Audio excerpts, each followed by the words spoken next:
எல்லாருக்கும் இன்னைக்கு சப்ளிமெண்ட்ரியில் காலவேப்பலோட ஒரு ஒரு பாட்டை பார்ப்போம். இதுக்கு பேர் வந்து இடைமொழி மாற்றுன்னு பேர். இதுக்கு இலக்கணத்துக்கு இந்த இலக்கணத்துக்கு இடைமொழி மாற்று இலக்கணம்னு பேர். இதை வந்து என்னன்னா, இந்த கடைசி வரியில் இருக்க ஒவ்வொரு எழுத்து அது மாதிரி நம்ம முதல்ல பார்த்துருக்கோம். ஒரு பாட்டு ஒன்று பார்த்துருக்கோம். உடுத்ததும் மேய்த்ததும் உம்பர்கோன் தன்னால் எடுத்ததும் பள்ளிக்கு ஏய படுத்ததும் அந்நாள் எரிந்ததும் அன்பின் இறந்தரவும் பொன் ஆவரை இலை காய்ப்பூ படித்தோம் இல்லையா? அதே தான், பொன்னாவரை இலை காய்ப்பூ தான். இதுக்கு இன்னொரு பாட்டு, அதுக்கே பொன்னாவரை இலை காய்ப்பூன்றதுக்கு இன்னொரு பாட்டை சொல்ல பாருங்க.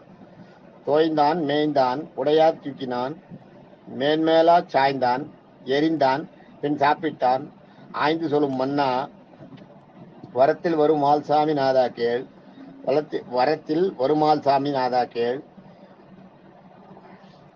பொன்னாவரை இலை காய்ப்பூ என்றதாக பாட்டு. தோய்ந்தான் மேய்ந்தான் குடையாய் தூக்கினான் மேன்மேலாய் சாய்ந்தான் எரிந்தான் பின் சாப்பிட்டான். இது வரைக்கும் தான் அந்த பொன்னாவரை இலை காய்ப்பூ. அதுக்கு இது வரைக்கும் நடுவில் இருக்கிறது ஆய்ந்து சொல்லவும் மன்னா. நல்ல எல்லாத்தையும் ஆராய்ஞ்சு நீதி சொல்ற மன்னனே. வரத்தில் வருமால் யாராவது கேட்டா கொடுக்கறதுல பெரிய மால்ன்றது வந்து பெரியன்னு அர்த்தம். மால் சாமிநாதன்றது அந்த செல்வந்தனாரோட பேரு, அந்த பண்ணையாரோட பேரு. அதுதான் சொல்றேன். பெரிய வரத்தை எல்லாருக்கும் யார் என்ன கேட்டாலும் அந்த கொடுக்கும் பெரிய சாமிநாதா கேள், சாமிநாதன் என்னும் பூபதியே கேள். ஐந்து சொல்லும் மன்னா சாமிநாதன் என்னும் எல்லாருக்கும் எது கேட்டாலும் கொடுக்கக்கூடிய பெரிய சாமிநாதன் என்னும் பூபதியே கேள் அப்படிங்கிறதாக அர்த்தம். இதுக்கு பொன்னாவரை இலை காய்ப்பூ இருக்கு பார்த்தீங்களா? பொன் ஆ வரை, பொன் 1, ஆ 2, வரை 3, இலை 4, காய் 5, பூ 6. இதுல 6 இருக்கு. பொன் ஆ வரை இலை காய் பூ. பொன்னுன்றது வந்து அதான் செல்வம். பொன்னுன்றது வந்து செல்வம் இல்லையா? அது. ஆன்றது வந்து பசுமாடு. வரைன்றது வந்து மலை. இலைன்றது வந்து இலை ஆளிலை. காயின்றது விளாங்காய். அது என்னன்றது சொல்றேன் நான். பூன்றது வந்து தாமரை பூ. அதுதான் இந்த இடத்துல இதுக்காக அர்த்தம். இதுல வந்து என்னன்னா ஒன்னொன்னுக்கும் ஒன்னொன்னு எடுத்துக்கணும். அதை எதுல கூட சேர்த்துக்கணும்னா, தோய்ந்தான் மேய்ந்தான் குடையா தீர்ந்தான் 3, தோய்ந்தான் 1, மேய்ந்தான் 2, குடையா தூக்கினான் 3, மேன்மேலாய் சாந்தான் 4, எரிந்தான் 5, பின் சாப்பிட்டான் 6. இந்த 6ஐயும் கொண்டு அந்த 6 கூட சேர்த்துக்கணும். அதுதான் இடைநிலை மாற்று, இடைமொழி மாற்றுன்னு பேர் அந்த இலக்கணத்துக்கு. இந்த இதுல இருக்க ஒவ்வொரு வார்த்தை எடுத்து அது கூட சேர்த்துக்கிட்டீங்கன்னா மீனிங் வந்துடும். தோய்ந்தான் மேய்ந்தான் குடையா தூக்கினான் மேன்மேலா சாய்ந்தான் எரிந்தான் பின் சாப்பிட்டான் ஆய்ந்து சொல்லும் மன்னா வரத்தின் வருமால் சாமிநாதா கேள் பொன்னாவரை இலை காய்ப்பூ என்றதாக பாட்டு. தோய்ந்தான் இருக்கு இல்லையா? இந்த பொண்ணை கொண்டு போய் அதுல சேர்த்துக்கணும். பொன் தோய்ந்தான். அடுத்தது இது கீழே பொன்னாவரை இலை காய்ப்பூன்றத பொன் ஆ வரை இலை காய் பூ 6 மாத்திக்கணும். இப்ப இதுல ஒன்னொன்னு எடுத்து அதுல இருக்க அந்த 6 கூட சேர்க்கணும். மேல இருக்க 6 கூட. பொன் தோய்ந்தான், ஆ மேய்ந்தான்,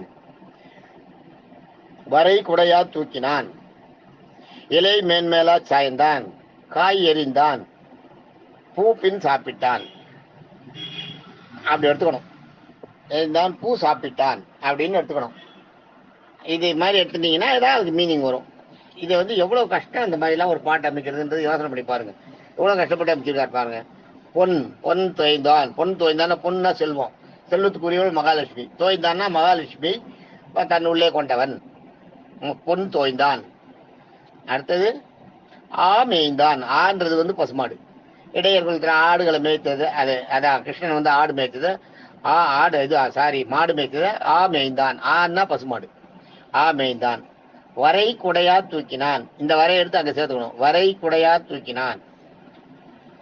இந்த பொண்ணு எடுத்து தோய்ந்தான் கூட சேர்த்தோமா? இந்த பாட்டை எடுத்து மேய்ந்தான் கூட சேர்த்தோமா? இப்போ வரை எடுத்து குடையா தூக்கினான்றது சேர்த்தணும். வரைன்றது அந்த இது மலையை குடையா தூக்கினது. அதான் மகேந்திரகிரி மலைய தனக்கு மேல குடையா தூக்கி அந்த ஜனங்களை, கோகுலத்து ஜனங்களை காப்பாத்தினது. அதான் அந்த மலையை தூக்கினதுக்காக தூக்கினது இங்க சொல்ற. வரைனா மலை. வரைங்கிறதுக்கு வரைங்கிறதுக்கு மலைக்கு ஒரு பேரு, வரைன்னு ஒரு பேரு. அதனால வரை குடையா தூக்கினான். அடுத்தது இலைமேன் மேலா சாய்ந்தான். மேன்மையான இலையான ஆளிலை மேல விவப்பிரளயம் ஏற்பட்டப்ப ஆளிலை மேல குழந்தையா படுத்துட்டு இருந்தான். உயிர் வச்சு அடுத்த யுகத்தை படைச்சான்றதுக்கு ஆளிலை மேல் சாய்ந்தான். அதான் இலை மேன்மேலா சாய்ந்தான். அடுத்தது காய் எறிந்தான். காய் எறிந்தான்றது என்னன்னா, கண்ணுக்குட்டி ஆட்ரசன் ஒருத்தம். கண்ணுக்குட்டி ஆட்ரசன் கண்ணுக்குட்டி மாதிரி அவங்க நம்ம மந்தைக்குள்ள பூந்து எல்லாரும் இருக்கிற மாடு மேய்க்கிற இடைகளை எல்லாம் கொண்டு வந்தான். அந்த கண்ணுக்குட்டி ரூபத்துல ராட்சசன் வந்திருக்காங்க. உடனே இவர் என்ன பண்றாரு, கையில் அப்போ விளையாடிட்டு இருக்காரு கிருஷ்ணன். முண்டிகோல் வச்சு விளையாடிருக்காரு. முண்டிகோல் பார்த்துருவா இல்லையா, கவுட்டி புல்லுவாங்க. முண்டிகோல் வச்சு விளையாடிட்டு இருக்காரு. அப்ப என்ன பண்றாரு, இந்த ராட்சசனை தெரிஞ்சு போறது, கண்ணுக்குட்டி ராட்சசன் இருக்கான்றது தெரிஞ்சு போறது. உடனே என்ன பண்றாரு, அங்க எட்டி ஒரு விளாங்கா இருக்கும். விளாங்காய் தெரியும் இல்லையா, பால் மாதிரியே இருக்கும். விளாங்காயை ஒன்ன பறிச்சு அதை அந்த உண்டிகோல்ல வச்சு அடிக்கிறாரு. அதான் அன்றி உலகம் அளந்தாய் திருப்பாவையில் வரும்.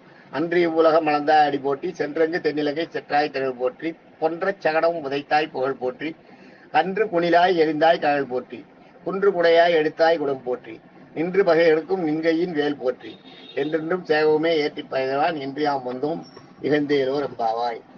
இன்றியாம் வந்தோம் இகந்தேலோ ரெம்பாவாய்ன்றது இந்த பாட்டு திருப்பாவையில 24வது பாட்டு. அது அந்த பாட்டுல பாத்தீங்கன்னா, கன்று குணிலாய் எரிந்தாய் கழல் போட்டு, குணில்ன்றது உண்டிகோல்.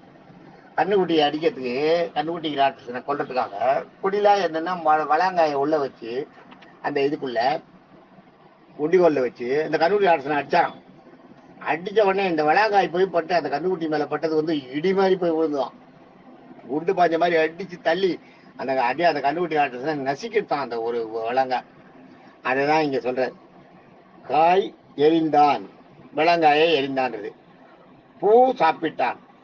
பூ சாப்பிட்டான்றது என்னன்னா, சாப்பிட்டதுன்னா வயிற்றுக்குள்ள பிரம்மாவுக்கு அந்த தாமரைப்பூ வயிற்று தொப்புள் குடியில இருந்து தான் தாமரைப்பூ வெளியில வருது. அது மேல பிரம்மா இருக்கிறதா வையகம் இல்லையா, அதுதான் அது அனந்த சயனம். அனந்த பத்மநாப சுவாமி நம்ம பாக்குறோமே, அதான் தொப்புள் குடியில இருக்கும். அதனால வயிற்றுக்குள்ள எல்லாமே இருக்கான். பூ சாப்பிட்டான்.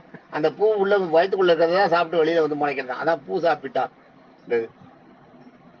மன்னா வர ஆய்ந்து சொல்லும் மன்னா வரத்தின் ஒரு சாமிநாதா ஒருமால் சாமிநாதா கேள் பொன்னாவரை இலை காய் போன்றதாக அர்த்தம். இது அருமையான பாட்டு. இது இந்த இடைநிலை மாற்று கடைநிலை மாற்றெல்லாம் ரொம்ப கஷ்டம், ரொம்ப கஷ்டம் அந்த மாதிரிலாம் பாடுறது. இடைநிலை மாற்றம் அதுவும் ஒவ்வொரு வார்த்தையும் ஒவ்வொரு வார்த்தையும் கீழிருந்து ஒன்று எடுத்துக்கொண்டு போய் சேர்க்கும்போது தான் அர்த்தம் வருது. அது முதல்ல 5 வார்த்தையை நீங்க லைனா இலக்கணப்பிழை இல்லாத எல்லாத்தையும் கொண்டு வரணும், அந்த 6 வார்த்தையும். அதுக்கப்புறம் கடைசியும் இந்த 6 வார்த்தை பொன்னாவரை இலை காய்ப்புன்றதையும் அதையும் இது இல்லாத கொண்டு வரணும். பிரமாதமா பண்ணணும், ஞாபகம் வச்சுக்க. அதுதான் இதுல முக்கியம். இதுதான் இந்த பாட்டோட இது. தேங்க்யூ.